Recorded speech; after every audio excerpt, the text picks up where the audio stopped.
Hi, I'm Jen Barrie. I'm the program administrator for our Fostering Sustainable Connections program with Arizona's Children Association, and I'm super excited to be telling you a little bit about what our program is. So, Fostering Sustainable Connections is a program that's designed to help youth have a natural support network, specifically youth that are in congregate care, so kids that are in group homes and not in family-like settings. We are really working hard to try to have connections that are natural supports that are going to be in their lives forever, as opposed to those of us in the profession that are paid to kind of be there, that do leave, have other jobs, do those sorts of things. So that's what this program is about.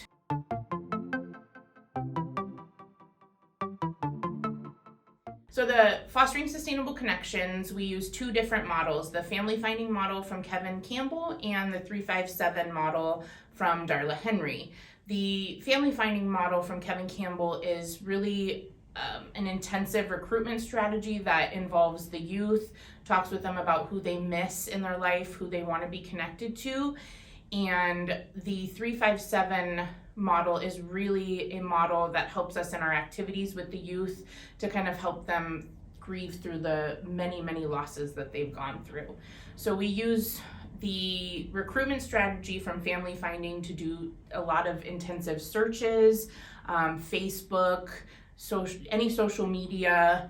We do different Seneca searches, all of those things to gather information about who used to be in the youth's life, who we can get them connected to now, and who can possibly be part of that support network.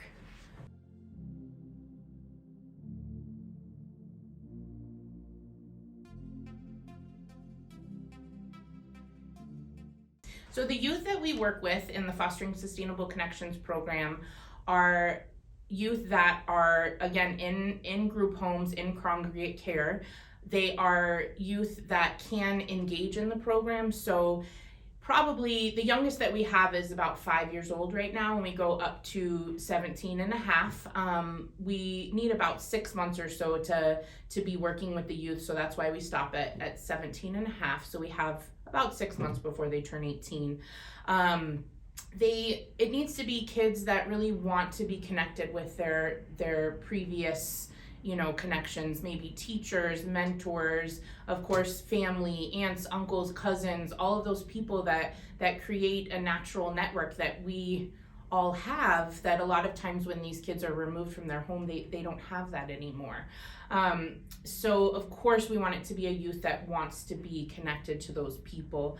They do need to be able to engage in the 357 activities because it is a program really youth driven. So we want to talk to them about where have you been before, where did you live, what school did you go to, so we can gather all of that information from them and start using that information for our searches. So that's really the requirements to be in the program. It's a great program for the youth to just be able to tell their own story, maybe even figure out their story. A lot of these kids have been in a lot of different homes with a lot of different people. They've gone through a lot of loss, and if we can connect them with those people and let them know that those people still love them, it can do wonders for these kids.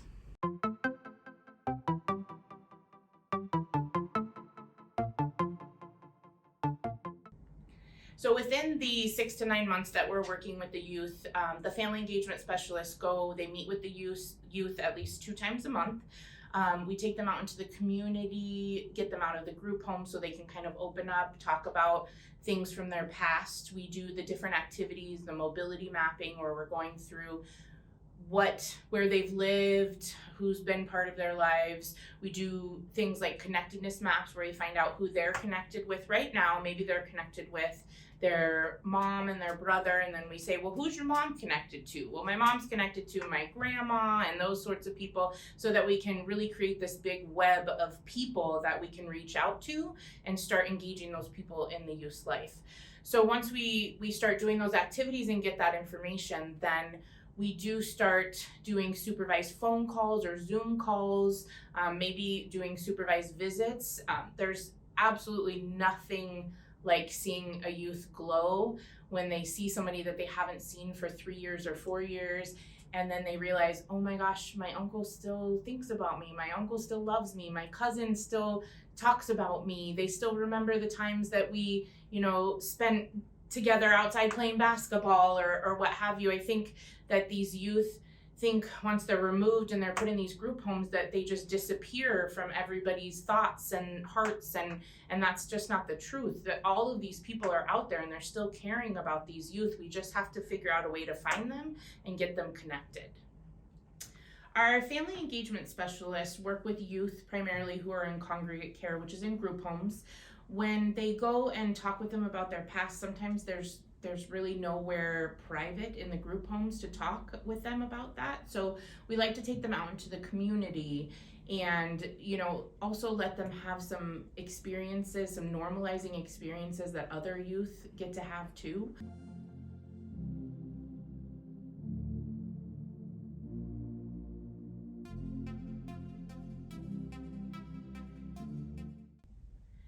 The goal of our program is to find natural supports, a support network for the youth. However, a lot of times when we start reaching out to these family members and previous connections, we are able to find people that can and want to be placement for the youth. So it's kind of like a cherry on top when we are able to get these youth out of congregate care, out of group homes, and into a family-like placement with these people that we found to connect them with.